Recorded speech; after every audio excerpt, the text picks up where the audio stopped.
Operation से जुड़ी बड़ी खबर। ओडिशा से बीएसएफ के 2000 जवान जम्मू रवाना। आतंकवाद से निपटने के लिए इन जवानों को भेजा गया।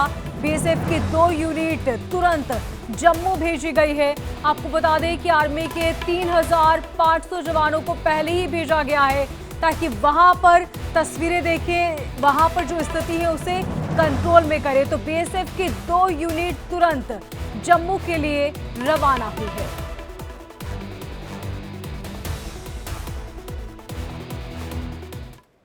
वहीं नीति आयोग की मीटिंग को लेकर दिल्ली से लेकर पटना और कलकत्ता तक लगातार संग्राम छिड़ा हुआ है। पश्चिम बंगाल की सीएम ममता बनर्जी को बीच मीटिंग में वो बाहर निकली और काफी भड़की हुई नजर आई।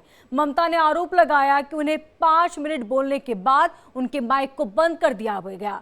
बंगाल के लिए फंड की वो बात कर रही थी और इसी बीच उनका माइक बंद हो गया। हालांकि सरकार ने ममता के आरोपों को सिरे से खारिज कर दिया।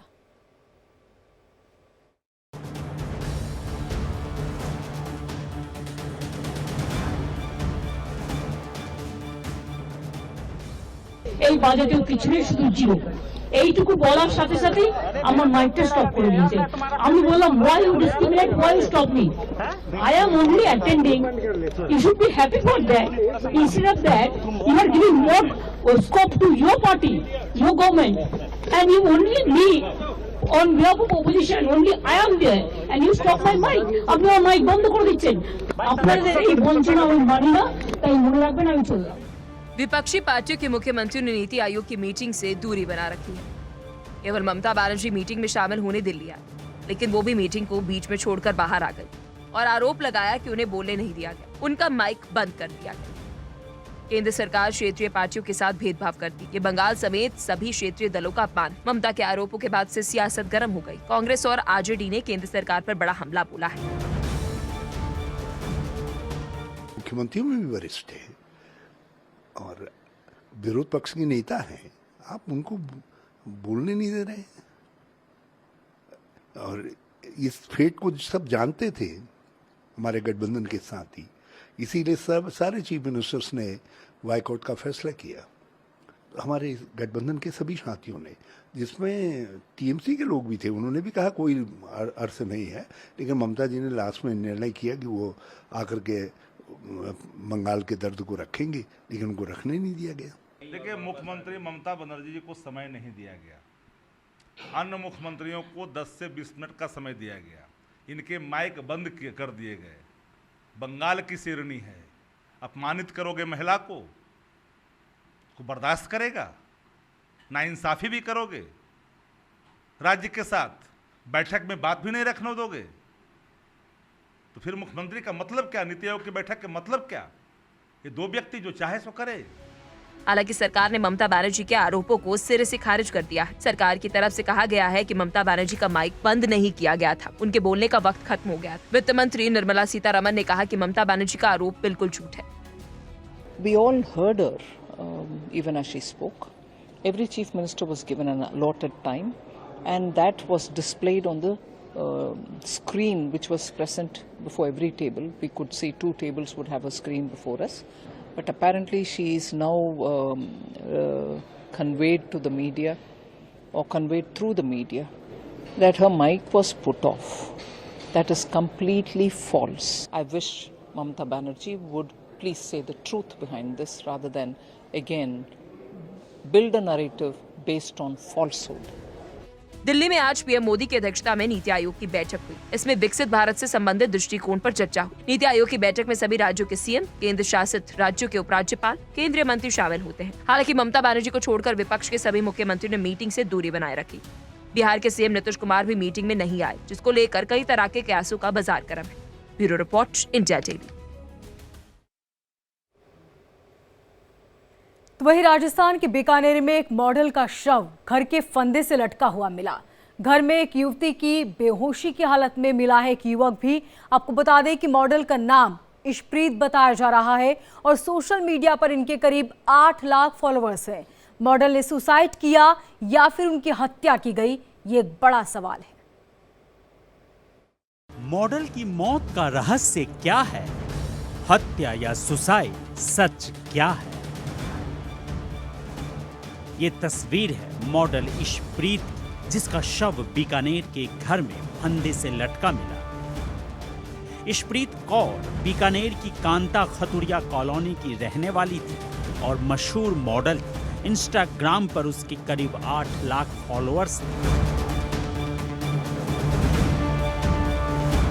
पुलिस के मुताबिक इशप्रीत का शव जिस बीकाजी सर्किट के मकान में लटका मिला, वो मकान जयराम तंबर का है। जयराम भी बेहोशी की हालत में घर में मिला है। बताया जा रहा है कि इशप्रीत और जयराम की अच्छी दोस्ती थी।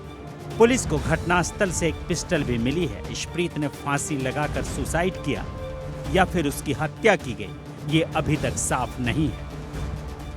पुलिस के मुताबिक इशप्रीत 24 जुलाई से अपने घर से लापता थी। परिजन उसकी तलाश कर रहे थे। शुक्रवार को परिजन जब तलाश करते हुए जयराम तंबर के मकान पर पहुंचे तो वहां का मंजर देखकर हैरान रह गए। इशप्रीत के परिजनों की सूचना पर पुलिस मौके पर पहुंची और शव को कब्जे में लेकर जांच पड़ताल शुरू कर दी। बेहोशी की हालत में मिले जयराम तंबर को हॉस्पिटल में भर्ती कराया गया। उसके होश आने पर ही मॉडल की मौत का सच सामने आया। मॉडल के परिजनों ने जयराम तंबर पर हत्या का केस दर्ज कराया है। फिलहाल पुलिस हर एंगल से जांच कर रही है। पोस्टमार्टम रिपोर्ट और फॉरेंसिक रिपोर्ट के बाद आगे की तफ्तीश होगी। लेकिन चर्चित मॉडल की मौत से इलाके में सनसनी फैली हुई है। पुलिस हत्या और आत्महत्या की गुत्थी सुलझाने में लगी। Bureau report, India daily.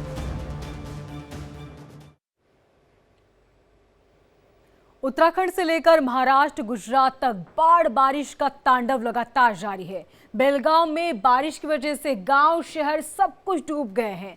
घर मकान टूट रहे हैं, सड़कें तबाह हो चुकी हैं।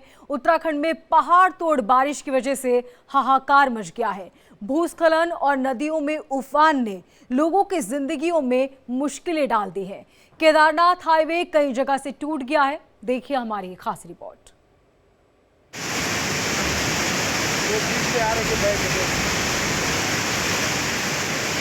बारिश का पहाड़ तोड़ आक्रमण।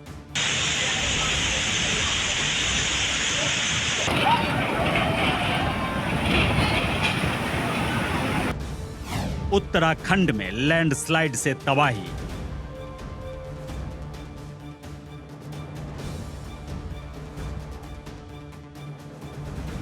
एमपी, महाराष्ट्र में सैलाब भीषण।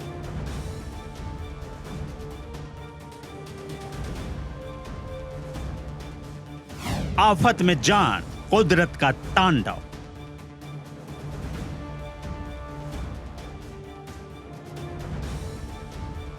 पहाड़ से लेकर मैदान तक आसमान से मौत बरस रही है। मूसलाधार बारिश की मार से इंसान बेहाल है। शहर से लेकर गांव तक त्राही त्राही है। उत्तराखंड में लैंडस्लाइड और बादल फटने से भयंकर तबाही हो रही है।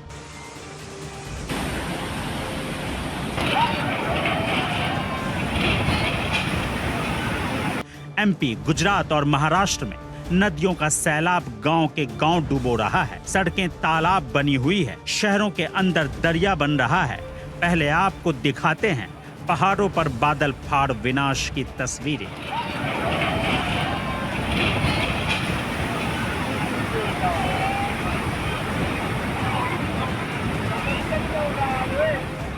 उत्तराखंड के चमोली में बारिश के बाद भीषण लैंडस्लाइड हुई।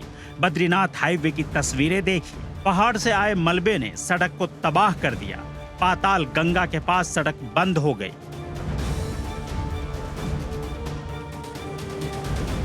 तस्वीरें देखिए। भूस्खलन के बाद सड़क की हालत कैसी हो गई। हाईवे बंद होने से दोनों तरफ जाम लग गया। दूसरी तरफ चमोली में लगातार बारिश की वजह से बद्रीनाथ में अलकनंदा नदी उफान पर है। तस्वीरें देखिए। नदी का विकराल रूप दहशत फैला रहा है। प्रशासन ने नदी के किनारे रहने वाले लोगों को सुरक्षित स्थानों पर शिफ्ट किया है। चमोली पुलिस ने नदी में बाढ़ का वीडियो जारी किया और लोगों से नदी से दूर रहने की अपील की। जनपद चमोली में बारिश के चलते हमारे जो राष्ट्रीय राजमार्ग है उसमें से अभी जो हमारा बद्रीनाथ राष्ट्रीय राजमार्ग है कर्णप्रयाग ग्वालदम राष्ट्रमार्ग और जो मलारी नेशनल हाईवे है, तो वो अभी तीनों अवरोधित बंद हो रखा है। परंतु जो NHID सेल BRO द्वारा और NHPWD द्वारा सूचना दी गई है, उसके अनुसार अगले 1 घंटे में सभी जो राष्ट्रमार्ग हैं वो सुचारू हो जाएंगे। केदारनाथ हाईवे पर सोनप्रयाग और गौरीकुंड के बीच सड़क टूट गई। भूस्खलन की वजह से सड़क धंस गई और गाड़ियों की आवाजाही बंद करनी पड़ी। तस्वीरें देखिए, नंदप्रयाग से नंदा नगर घाट के बीच पुल के पास सड़क आपदा की भेंट चढ़ गई। परेशान लोग पैदल यात्रा करने को मजबूर हैं।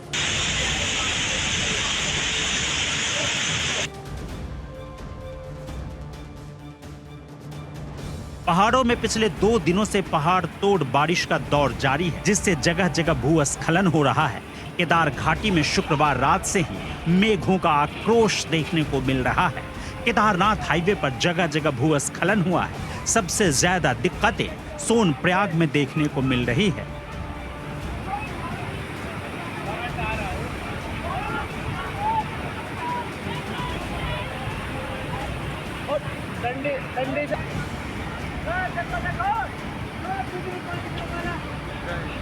रुद्रप्रयाग जिले की तस्वीर देखिए। केदारनाथ यात्रा रूट जगह जगह ब्लॉक हो चुका है। सोनप्रयाग के पास SDRF और NDRF की टीमें लगाई गई है। सोन नदी उफान में बह रही है। फिलहाल नदी किनारे रहने वाले लोगों को अलर्ट कर दिया गया है। सोनप्रयाग और गौरीकुंड के बीच केदारनाथ हाईवे का एक बहुत बड़ा हिस्सा रात को ही सोन नदी में समा गया।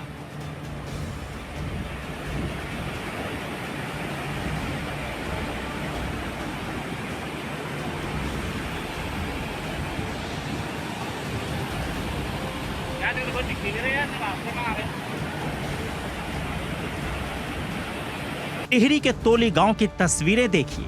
यहां बीती रात करीब 1:30 बजे एक मकान लैंडस्लाइड की चपेट में आ गया। घर में एक महिला और उसकी बेटी के दबने की खबर है। हादसे में मां बेटी दोनों की मौत हो गई। 2 साल हो गए, 43 साल हो गए पहले भी ऐसी स्थिति हुई है। बार बार स्थिति होती जाती है। सरकार को ध्यान नहीं देती। क्या करना, हमने कहा जाना है। अब सरकार तो सुनती नहीं हमारे। क्या हम लोग समय कहा कि हमको कहीं जगह दे दो। पिछली बार यहाँ पे 2 दुकान थे, राशन की दुकान थी और होटल था, थोड़ा बहुत बच्चों के लिए था, रोजगार जुगाड़ा। और ऊपर से फ्लड आने के कारण सारा मलमा बैठ रखा अंदर, पीछे से दीवार दब रखी है सारा। और यहाँ वक्त हो चला है एक छोटे से ब्रेक का। जल्द होंगे हाजिर।